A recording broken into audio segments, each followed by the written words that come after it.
রক্ত দিয়েছি 52-তে, 71-এর মুক্তিগান, 24-এও দাঁড়িয়েছি আবার লিখতে নতুন ইতিহাসের মান। কিন্তু এবার সতর্ক সবাই, হুঁশিয়ার এই বাংলার প্রাণ।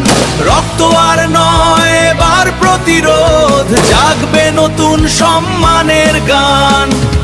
জুলাইয়ের আর্তনাদের ডাক শুনে শরীর কেঁপে ওঠে ভেতরে। রক্তে লেখা ইতিহাসের পাতায় কারা আজ গাদ্দারি করে। গাদ্দারি গাদ্দারি কেন, এই বিশ্বাসঘাতকতা? জুলাই আছে রক্তে লেখা, এটাই আমাদের কথা। ভেবো না ভুলে গেছে মানুষ, ভেবো না হার মানবে প্রাণ। জুলাই বেঁচে আছে এখনো, এই বাংলার প্রতিটা গান। কারাগার আর আয়নার ঘর ভেঙেছিল সেই বিদ্রোহী ঢেউ।